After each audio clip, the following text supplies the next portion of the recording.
Medicine में अपन पढ़ रहे थे बाह्य परजीवी जनित रोग।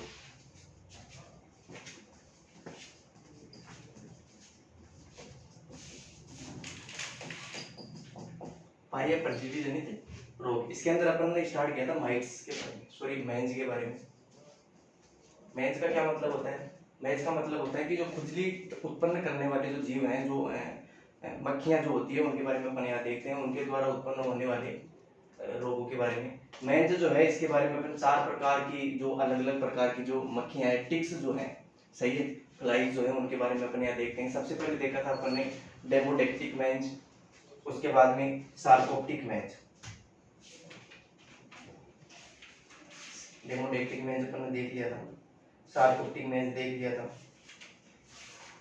इसके बाद में सोरोप्टिक मेंज। सोरोप्टिक मेंज जो है इसको ईयर मेंज भी कहा जाता है।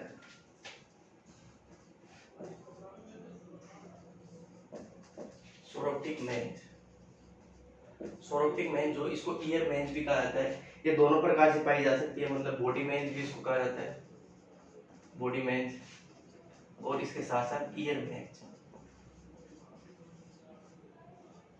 ईयर मेंज भी इसको कहा जाता है। बॉडी मेंज का मतलब होता है कि पूरे शरीर के ऊपर ये अपना प्रभाव दिखा सकती है। इसके साथ साथ ये जो ईयर है, कान के अंदर भी ये अपने एग्स देती है, अपनी लाइफ साइकिल पूरी करती है। इसके जीवन चक्र के बारे में हमने देख लिया था, सही है। जीवन चक्र में त्वचा के ऊपर क्या करती है? सबसे पहले तो सोरोप्टिक मेंज जो है वो त्वचा के अंदर किसी प्रकार के छिद्र उत्पन्न नहीं करती, किसी प्रकार का उसके अंदर अपन कह सकते हैं कि सुरंग नहीं बनाती, सही। सोरोप्टिक मेंज जो है वो त्वचा के अंदर किसी प्रकार का कोई छिद्र या सुरंग नहीं बनाती है, वो त्वचा के ऊपर रहकर ही अपना प्रभाव दिखाती है, सही है। तो त्वचा को नहीं भेदने वाली मेंज के अंदर आती है कौन? सोरोप्टिक मेंज। इसके पहले अपन ने देखा था जो डेमोडेक्टिक मेंज थी, उसके बारे में मैंने बताया था कि ये जो है एक त्वचा के अंदर सुरंग बना के उसके अंदर रहती है और वहीं पर अंडे देती है, सही है। तो इसके बारे में सोरोप्टिक मेंज जो है वो त्वचा के ऊपर रह के उसको त्वचा को कुरेद कर, है ना, उसके बाद में त्वचा को इफेक्ट करती है, तब त्वचा को प्रभावित करती है। इसका एपिडेमियोलॉजी अपन ने देख ली थी। जीवन चक्र में या लाइफ साइकिल में सबसे पहले तो त्वचा पर पहुंचकर ये त्वचा को कुरेद देती है। कुरेदना क्या कहलाता है? एब्रेशन, सही है। इसके बाद में वहाँ पे हल्का सा रक्त स्त्राव होता है, रक्त स्त्राव के बाद में वहाँ से रक्त और सीरम निकलते हैं। रक्त और सीरम जब सूख जाते हैं उसके बाद में वहाँ पे स्कैब का निर्माण होता है, पपड़ी का निर्माण होता है। उस पपड़ी के नीचे ये जो है ये टिक्स है वो वहाँ पे रहती है, या ये जो फ्लाई है, जो मक्खी है, वो वहाँ पे रहती है। वहाँ पे रहने के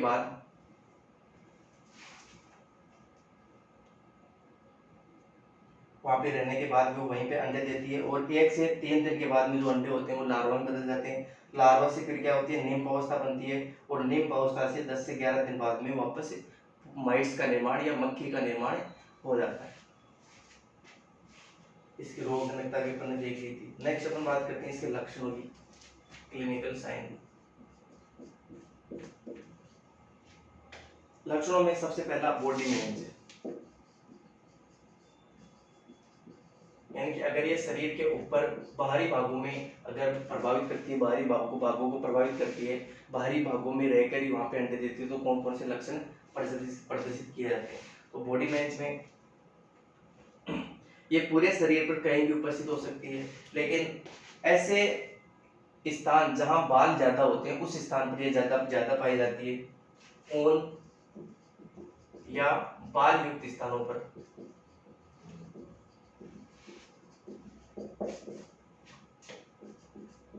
अधिक पाई जाती है।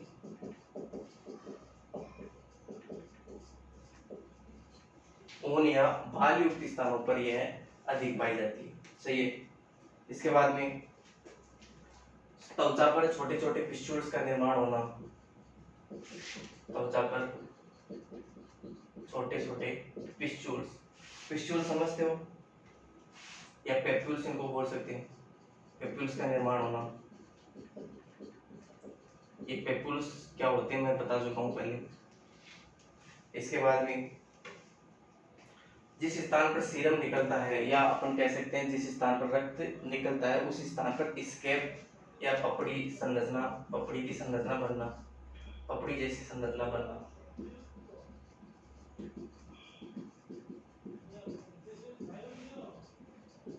पपड़ी जैसी संरचना बनना।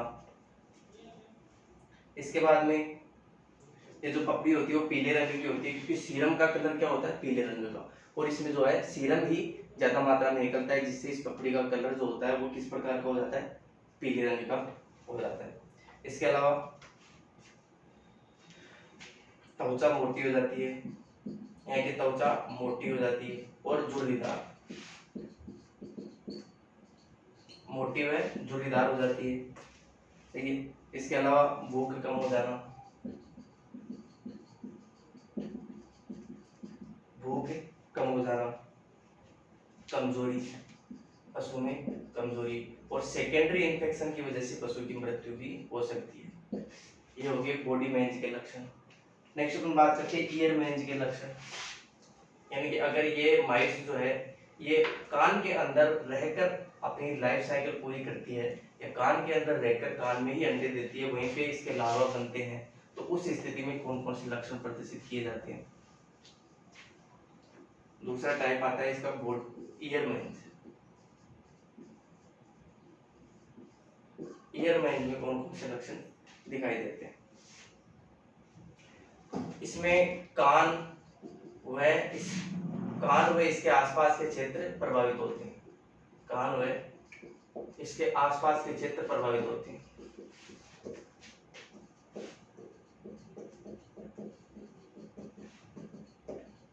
कान और उसके आसपास के क्षेत्र यहाँ पे प्रभावित होते हैं, सही है।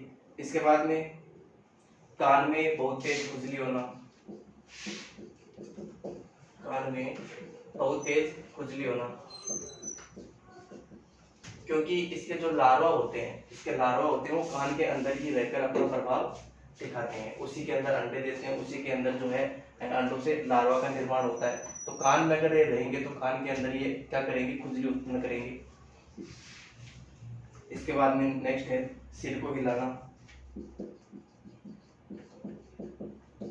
सिर को बार बार हिलाना, या किसी ठोस सतह से रगड़ना, या किसी ठोस सतह से रगड़ना। कान से स्त्राव आना, कान से जो है स्त्राव आते रहते हैं, इस स्थिति के अंदर कान से स्त्राव आना। कान में स्कैब का निर्माण, स्कैब किसे कहते हैं, पपड़ी नुमा संरचना, इसको क्या कहता है, स्कैब, उसका निर्माण। इसके द्वारा निर्माण होता है स्कैब का निर्माण होता है रक्त से हो सकता है या सीरम से, रक्त और सीरम से मिलकर बनी स्कैब का निर्माण यहाँ पे होता है। इसके बाद में आता है अगर गंभीर स्थिति के अंदर, गंभीर स्थिति में सेकेंडरी इन्फेक्शन की वजह से पशु की मृत्यु भी हो सकती है, सही है। ये हो गए ईयर मेंज के लक्षण। इसके बाद में आता है इसका डायग्नोसिस।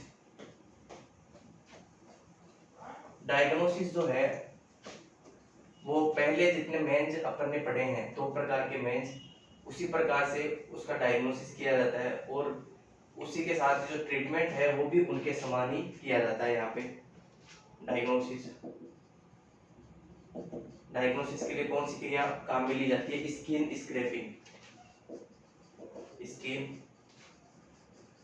स्क्रैपिंग की क्रिया काम में ली जाती है, जिसके अंदर प्रभावित स्थान को, यानी कि स्किन का जो भी प्रभावित स्थान है उसको रगड़कर उसे स्किन को वहां से उतार लिया जाता है। उसको लेबोरेटरी में ले जाने के बाद उसको 10% KOH सॉल्यूशन के साथ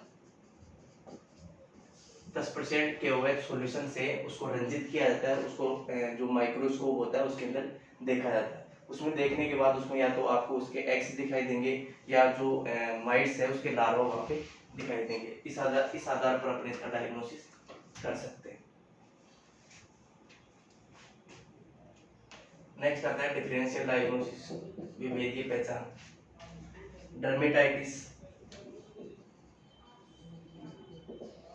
डर्मेटाइटिस और लाइस इन्फेस्टेशन।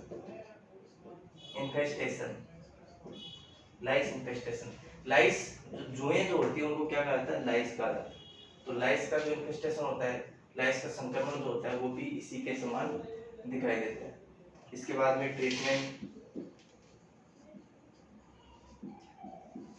के अंदर वही ट्रीटमेंट जो पहले मैं बता चुका हूँ, इसके बारे में ट्रीटमेंट के बारे में जो अपन ने पहले देख चुके हैं, जो भी डेमोडेक्स हो गया, माइट्स हो गया, मेंज हो गया, डेमोडेक्स मेंज हो गया, उसके बारे में जो मैंने ट्रीटमेंट बताया था वही यहाँ काम में लिया जाता है। यहाँ पे आयोमेक्टिन 0.2 मिलीग्राम पर केजी बॉडी वेट के आधार पर, मोक्सीडेक्टिन 0.2 मिलीग्राम, डोरामेक्टिन हो गया, ये सब काम में लिए जाते हैं। अगर फिर भी अगर इससे राहत नहीं मिलती है तो 7 दिन के बाद में इस ट्रीटमेंट को वापस से रिपीट कर दिया जाता है। इसके अलावा एक्रिसाइड्स काम में लिए जाते हैं। एक्रिसाइड जैसे कि स्प्रे करने के लिए या डिपिंग के लिए, ताकि उसके जो बाहर शरीर के ऊपर अगर बॉडी मेंज है उसको नष्ट करना है तो उसके लिए अपन एक्रिसाइड्स काम में लेते हैं। एक्रिसाइड्स मतलब माइट्स को मारने वाली दवाइयाँ जो होती है वो एक्रिसाइड्स कहलाती है, जिसके अंदर कई प्रकार की होती है। डायजीन हो गया, प्रोटाम्फोस हो गया, कैम्पस हो गया, फोक्सीम हो गया, एमिट्राज, मोक्सीडेक्टिन, ये सारे जो हैं ये क्या कहलाती है, ये एक्रिसाइड कहलाती है।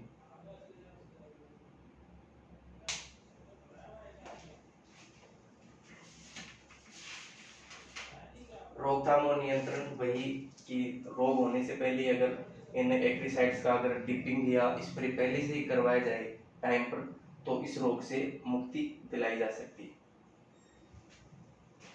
नेक्स्ट आती है मेंज, सोरोप्टिक मेंज के बाद में लास्ट मेंज है कोरियोप्टिक मेंज।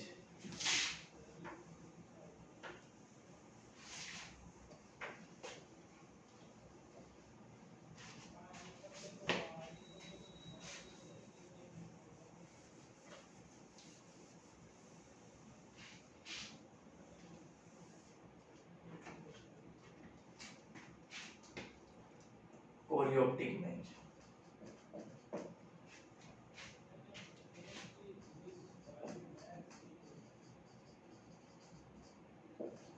कोरियोप्टिक मेंज, इसको और भी कई नामों से जाना जाता है। टेल मेंज, लेग मेंज, स्क्रोटल मेंज।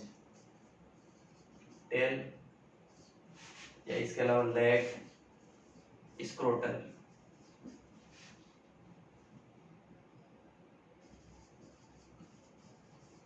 स्क्रोटल मेंज, क्योंकि ये जो मक्खियां जो होती है, माइट्स होती है, वो पूंछ के ऊपर, पैरों के ऊपर और स्क्रोटल जो एरिया होता है, स्क्रोटल एरिया होता है वहीं पर अपना प्रभाव दिखाती है, वहीं पर रह के ये जो है लक्ष्य प्रदर्शित करती है। ये जो है कैटल को, सीप को और हॉर्स को सबसे ज्यादा प्रभावित करती है। इसके अलावा कैटल के अंदर टेल में, कैटल में कौन सा मेंज उत्पन्न करती है, टेल मेंज। सही, हॉर्स में कौन सा करती है, हॉर्स में लेग मेंज, और नर भेड़ों में,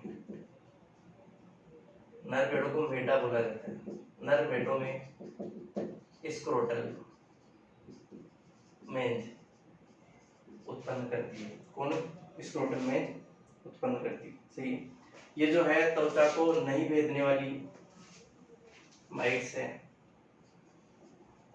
त्वचा को नहीं भेदने वाली, यानी कि त्वचा के ऊपर रहकर ही अपने अंडे या लार्वा जो है अपनी लाइफ साइकिल पूरी करती है, त्वचा में अंदर जाने की जरूरत इसको नहीं पड़ती है, इसलिए त्वचा को नहीं भेदने वाली माइट्स। इसके बाद में आता है इसका एटियोलॉजी, रोग कारक।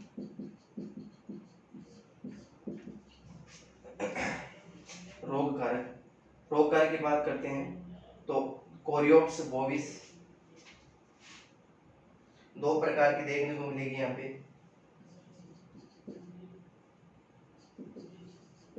कोरियोप्स बोविस ये मक्खी का नाम है। इसके अलावा कोरियोप्स टेक्सनस, कोरियोप्स टेक्सनस, ये दो प्रकार की मक्खियां हैं। इसलिए आधार पर इसका कोरियोप्टिक मेंज नाम पड़ा, क्योंकि इसकी फैमिली का नाम क्या है, कोरियोप्स। सही है। अब ये जो है ये सबसे ज्यादा प्रभावित करती है, कोरियोप्स बोविस जो है वो सबसे ज्यादा कोरियोप्टिक मेंज उत्पन्न करती है। किसके अंदर, केटल के अंदर भी, बफेलो के अंदर भी, सीप के अंदर भी, गोट के अंदर भी और हॉर्स के अंदर भी। सही है। ये सब के अंदर रोग उत्पन्न कर सकती है। इसके अलावा जो कोरियोप्टिक टेक्सनस है यह कभी कभी केटल में और गोट के अंदर ये रोग उत्पन्न कर सकती है। केटल में और गोट में मेंज उत्पन्न कर सकती है। ये होगी इसकी इटियोलॉजी। इसके बाद हम देखते हैं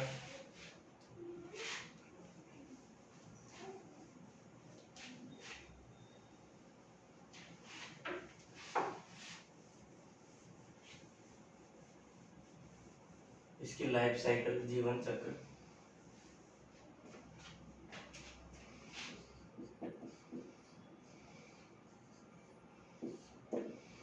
लाइफ साइकिल, इसका जीवन चक्र किस प्रकार पूर्ण होता है। कोरियोप्टिक माइट्स जो है सबसे पहले त्वचा पर पहुंचती है। देखो इसका जो लाइफ साइकिल है वो बिल्कुल ही उसके समान है। किसके समान, जो सोरोप्टिक मेंज है उसके समान ही, लगभग उसके समान ही इसका जो लाइफ साइकिल है वो मैं एक बार बता देता हूँ। सबसे पहले तो जो कोरियोप्टिक माइट्स जो है वो शरीर के ऊपर या त्वचा के ऊपर पहुंचती है। उसके बाद में वहां पे त्वचा को कुरेदना स्टार्ट कर देती है, अपने पैरों से त्वचा को कुरेदना स्टार्ट कर देती है, जिससे क्या होता है, हल्का सा रक्तस्राव होता है। रक्तस्राव के साथ क्या क्या निकलता है, वहां पे निकलता है रक्त और सीरम। रक्त और सीरम जब बाहर आते हैं तो बाहर आने के बाद वो पपड़ी नुमा संरचना बन जाती है। वहां पे सूखने के बाद उस पपड़ी के नीचे, उस स्केप के नीचे ये मक्खियां रहती है और वहीं पे वो अंडे देती है। वहीं पे लार्वा का निर्माण होता है। लार्वा से वहीं पे जो है, लार्वा के बाद में वहीं पे निम्फ का निर्माण होता है और निम्फ से जो है वापस वयस्क मक्खी का निर्माण होता है। इसका जो जीवन चक्र है वो 21 दिन का होता है। इसका ये जो लाइफ साइकिल वो 21 दिन का होता है।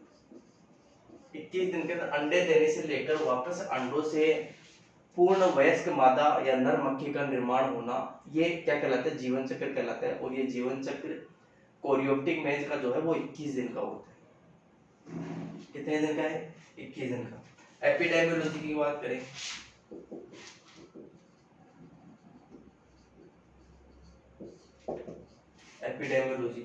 एपिडेमियोलॉजी सर्दी और पतझड़ के मौसम में सर्वाधिक होती है।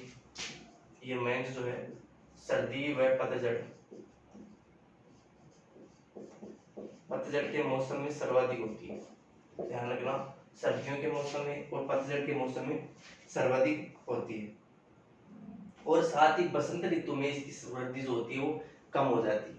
बसंत ऋतु जब आती है तो इसकी वृद्धि कम हो जाती है। इसका फैलाव किस प्रकार होता है, या तो डायरेक्ट कांटेक्ट से या इनडायरेक्ट कांटेक्ट।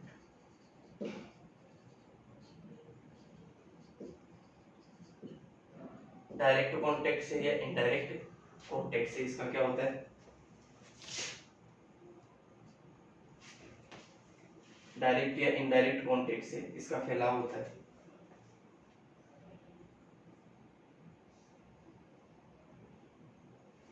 इसमें कैटल में जो संक्रमण होता है, कैटल में जो संक्रमण होता है वो पेरिनियम पर हो सकता है। पेरिनियम जानते हो, मैं बताता हूँ अभी। अड्डर में, अड्डर के पीछे की तरफ, अड्डर के पीछे की तरफ, पैरों के पीछे, पैरों के पीछे। सही है। इसके अलावा रंप में, रंप रीजन, ये जो रीजन है ये अलग अलग स्थान है जहां पर इसका संक्रमण ज्यादा होता है। पेरिनियम क्या होता है, पेरिनियम का मतलब होता है बॉडी कैविटी को पेरिनियम कहा जाता है। जैसे कि शरीर जो होता है अपना, जिसमें आहार नाल पाई जाती है, या एब्डोमिनल कैविटी, उदर गुहा की जो कवरिंग होती है उसको पेरिनियम कहा जाता है। सही है। तो उसके ऊपर इसके प्रभाव हो सकता है। अडर जो होता है, आयन, सही है, उसके पीछे हो सकता है, पैरों के पीछे हो सकता है इसका संक्रमण, और जो रंप रीजन है वहां पे इसका संक्रमण देखने को मिल सकता है। ये जो है ऊन रहित क्षेत्रों में सबसे ज्यादा पाई जाती है, ऊन रहित या बाल रहित। इसके पहले अपने सोरोप्टिक देखा था, उसका मैंने बताया था कि वो बाल जहाँ होते हैं वहां पे ज्यादा इसका संक्रमण होता है, लेकिन कोरियोप्टिक मेंस जो है जहाँ पर बाल नहीं होते उस स्थान पर इसका संक्रमण ज्यादा होता है।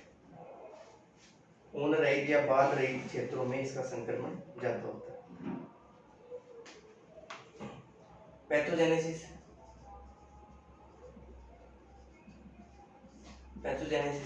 पैथोजेनेसिस की बात करते तो पैथोजेनेसिस में वही है, शरीर को, स्किन को अगर रगड़ेगी, स्किन को कुरेदने के बाद वहां पे नोड्यूल्स का निर्माण होता है या पैप्यूल्स का निर्माण होता है। एक गांठ का, हल्की सी गांठ का निर्माण यहाँ वहां पे हो सकता है, जो बाद में वहां पे पपड़ी बन जाती है। इसके बाद में ये जो है बालों की वृद्धि के कारण धीरे धीरे छोटे छोटे टुकड़ों में बदल जाती है।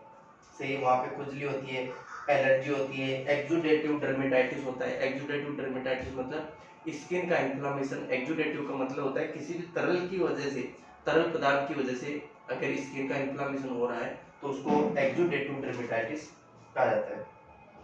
प्रभावित त्वचा जो है मोटी हो जाती है, झुर्रीदार हो जाती है, पशु तनावग्रस्त, उत्पादन घट जाता है। ये सारे इसके लक्षण है, लक्षण अपन आगे देख लेंगे। ये इसकी पैथोजेनेसिस होगी।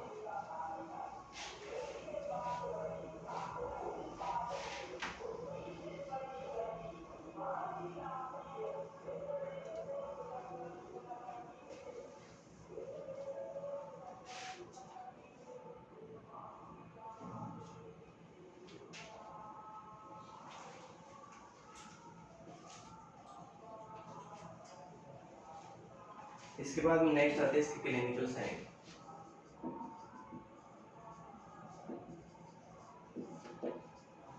क्लिनिकल साइंस,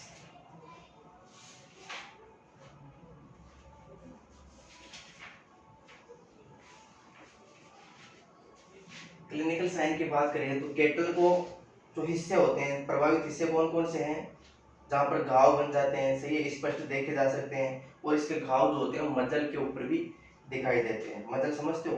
मजल है जो मुख का एरिया होता है, जिसमें नीचे की हड्डी जो मजल होती है उसको मजल बोला जाता है। मुख का जो एरिया होता है पशु का, उसको मजल बोला जाता है। आगे का इसके अंदर नर पेड़ों के अंदर स्क्रोटम जो होता है, या अपन इसको वर्षण कोष कह सकते हैं, वर्षण कोष के अंदर या स्क्रोटम के अंदर इसके घाव देखे जा सकते हैं, पपड़े के समान घाव। पशु पैरों को जो है जमीन पर मारता रहता है, हॉर्स के अंदर ये सबसे देखा जाता है, सबसे मुख्य तो हॉर्स के अंदर देखा जाता है। जो पशु जो होता है, हॉर्स जो होता है, वो बार बार अपने पैरों को जमीन के ऊपर मारता रहता है। सही है, पिछले पैरों को किसी वस्तु से रगड़ता रहता है। और यह अवस्था जो है वो आराम की स्थिति में देखने को मिलती है। जब पशु आराम कर रहा होता है, सो रहा होता है, उस समय ये जो खुजली ज्यादा देखने को मिलती है वहाँ पे। और प्रभावित हिस्से में सूजन आ जाती है, स्कैब वहाँ पे बन जाता है, एरिया जो होता है बाल उड़ जाते हैं एरिया के, और जो पशु का वो एरिया चिकना हो जाता है, और पपड़ियाँ टूटने के कारण क्रैक दिखाई देते हैं, वहाँ पर क्रैक के समान संरचना दिखाई देती है उस स्थान को। ये हो गए लक्षण। डायग्नोसिस की बात करें तो डायग्नोसिस में भाई स्किन स्क्रैपिंग की जाती है। सही है, 10% KOH के साथ स्किन स्क्रैपिंग की जाती है इसकी। अब है डिफरेंशियल डायग्नोसिस। डिफरेंशियल डायग्नोसिस में फुट रोड जो है, इसके अलावा ग्रेसी हील इन हॉर्स,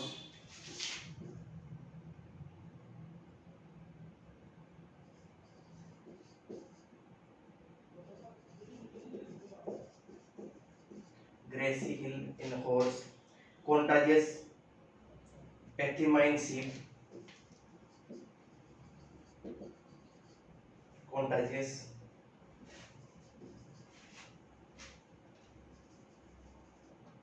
एथिमाइन सीप,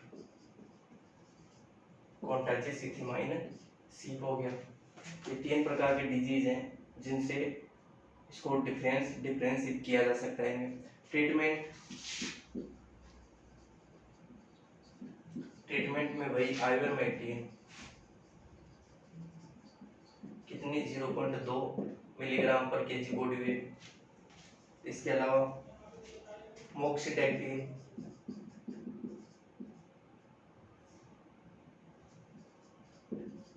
मोक्सिडैक्टिन हो गया 0.2 मिलीग्राम के आधार पर। डोरामेक्टिन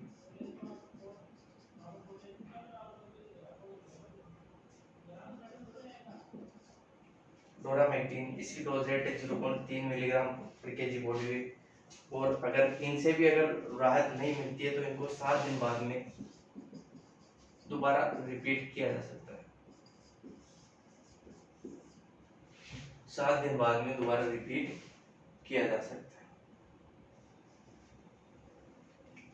और इसके अंदर किस प्रकार ट्रीटमेंट किया जाता है? और इसके अंदर प्रभावित हिस्से के ऊपर बाल हटाकर उसको अच्छी तरह धोया जाता है। किससे धोया जाता है? एक ऑयल आता है, ऑयल ऑफ सैलिसिलिक एसिड।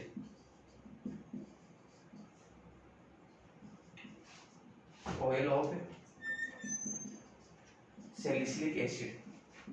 तो ऑयल ऑफ सैलिसिलिक एसिड से जो घाव बने हुए हैं उनको अच्छे से वहां पे धोया जाता है। सही है। तो ये वॉर्स के अंदर ट्रीटमेंट हो गया। इसके अलावा आइवरमेक्टिन, मोक्सिडैक्टिन, डोरामेक्टिन ये काम में लिए जा सकते हैं। और अगर इससे आराम नहीं आता है, अगर इससे उन्मूलन नहीं हो पाता है तो 7 दिन बाद में इसको फिर से रिपीट कर दिया जाता है। ये हो गया इसका ट्रीटमेंट। इसके बाद में आता है इसका रोकथाम और नियंत्रण। रोकथाम और नियंत्रण में एक्रीसाइड्स काम में लिए जाते हैं। इनको किस रूप में काम में लिया जाता है? या तो स्प्रे के आधार पर काम में लिया जा सकता है और स्प्रे के साथ साथ उनको डिपिंग के रूप में भी काम में लिया जाता है। सही है। जिस प्रकार मैंने पिछले 3 प्रकार के मेंस बताए थे उनमें रोकथाम और नियंत्रण सेम है चारों के अंदर। अब ये 4 प्रकार की मेंस है, इनके अलावा कुछ मेंस और है जिनको कई बार एग्जाम में इनको पूछा जाता है। एक तो हो गया चिगर माइट्स।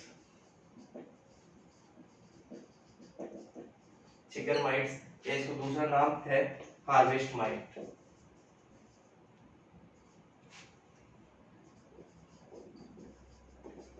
हार्वेस्ट माइट इसके अंदर कौन कौन सी माइट आती है?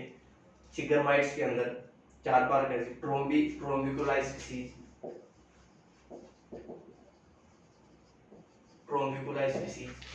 इसके अलावा यूट्रोम्बिका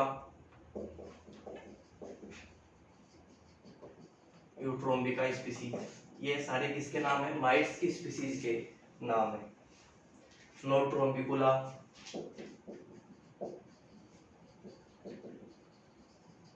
नोट्रोम्बिकुला, स्पीसीज। इसके बाद में आती है पाइमोड्स।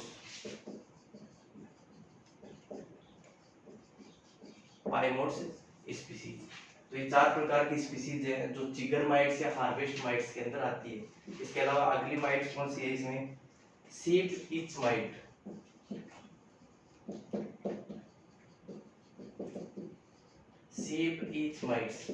इसके अंदर सोरेग्रेट्स माइट्स,